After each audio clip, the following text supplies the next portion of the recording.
வசூலிக்கிறார்கள். மின் கட்டணம் உயர்ந்திருக்கிறது. ஆனால் பட்ஜெட்ல என்ன சொல்லி இருக்கிறாங்க? மாற்று மின்சக்தி, சூரிய வெளி மின்சக்தியை உற்பத்தி செய்வதற்கு மத்திய அரசு மானியம் கொடுக்கிறது. ஏனென்றால் அந்த மின்சக்தி நமக்கு கிடைக்கும் போது நிச்சயமாக நம் பேரன்களுக்கு பேத்திகளுக்கு இந்த நல்ல பூமி பந்தை நாம் அவர்களுக்கு கொடுக்கிறோம்.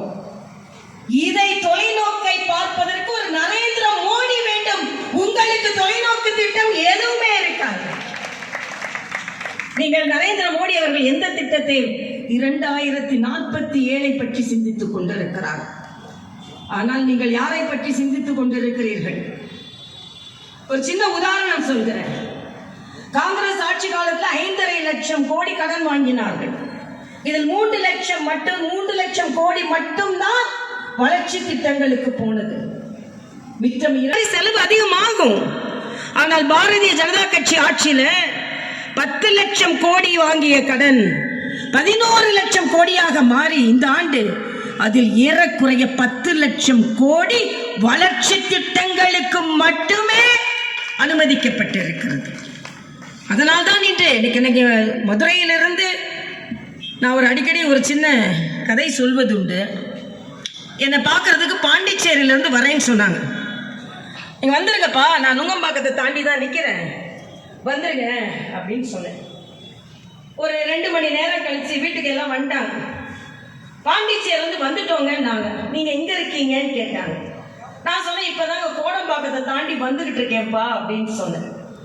அவங்க சொன்னாங்க, நாங்க பாண்டிச்சேரியில இருந்தே உங்க வீட்டுக்கு வந்துட்டோம், ஆனா நீங்க இப்பதான் கோடம்பாக்கத்தை தாண்டி இருந்தோம், இப்பதான் நுங்கம்பாக்கத்தை தாண்டி இருந்தோம், இப்பதான் கோடம்பாக்கத்துக்கு வந்தீங்களான்னு கேட்டாங்க. நான் சொன்னேன், பாண்டிச்சேரியில இருந்து நீங்க வந்தது மரியாதைக்குரிய வாஜ்பாய் அவர்கள் நரேந்திர மோடி அவர்கள் போட்ட தங்க நாற்கர சாலை. ஆனா நான் வந்து கொண்டிருப்பது கார்பரேஷன் கமிஷன் போட்டு வாங்கிய சாலை. அதனால நீங்க பாண்டிச்சேரியில இருந்தே வந்துட்டீங்க, ஆனா நாங்க இப்பதான் நுங்கம்பாக்கத்தை தாண்டி நான் கோடம்பாக்கத்துக்கு இப்பதான் வந்துட்டு இருக்கேன், குண்டும் குழியுமா அப்படின்னு. அது மட்டும் இல்ல, இன்னைக்கு நம்ம தேர்தல் நேரத்தில் பார்த்தோம், தென்சென்னை வேட்பாளர் எந்த தொகுதி எந்த தெரு எப்படி இருக்குன்னு எங்கேயும் தெரியாது. வாகன நெரிசல், அதாவது 2 பேர் கார்ல போயிட்டு இருந்தாங்க, குண்டு குழியுமா இருக்கு, போகவே முடியல. காரை நிறுத்திட்டு இறங்கி இடுப்புல கைய வச்சுட்டு சொல்றாரு, இந்த ஊர் எம்எல்ஏ யாரியா, ரோடே போடல, ஒரே குண்டும் குழியுமா இருக்கு, அதனால யாரியா இந்த எம்எல்ஏன்னு கேட்டுக்கிட்டே இருக்கும்போது உங்களை மாதிரி அந்த தொகுதி மக்கள் ஓடி வந்து அவர் அடிக்க வராங்க.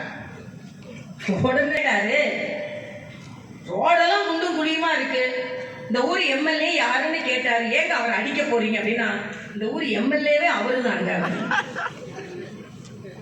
தான் தொகுதி எது, தான் தொகுதியில ரோடு எப்படி இருக்குன்னு கூட அவருக்கு தெரியல.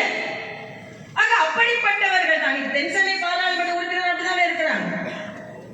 வெள்ளம் வந்தது உடனே எதற்கெடுத்தாலும் மரியாதைக்குரிய நரேந்திர மோடி அவர்கள் இன்னைக்கு பேரு இல்லை. நிறைய பேர் பேசியிருப்பாங்கன்னு நினைக்கிறேன். தமிழ்நாடுன்னு பேரு இல்லை அப்படின்றதுனால 0 என்று ஒரு திட்டத்தை மத்திய அரசு கொடுக்கல என்று சொல்கிறார். நான் சொல்கிறேன், அதுல வேற அண்ணன் ஸ்டாலின் சொல்றார், திருக்குறள் கூட கசந்து போய் விட்டதா அப்படின்னு. திருக்குறள் எங்களுக்கு கசக்கவில்லை. திருக்குறளை ஸ்டாலின் பேசுவதை விட மோடி பேசுவதுதான் சிறப்பு. ஐநா சபைக்கு சென்று யாதும் ஊரை யாவரும் கேளீர் என்று என் தமிழை மோடி பேசுவதுதான் சிறப்பு. ஆனா ஒரு கணக்கில் நான் சவால் விடுகிறேன், திருக்குறளை சொந்தக்காரர்களாகிய தமிழ்நாட்டுக்காரரை சார்ந்த தமிழ்நாட்டின் முதலமைச்சர் அவர்கள் சரித்திரத்தில் எத்தனை முறை திருக்குறளை நீங்கள் சொல்லி இருக்கிறீர்கள்?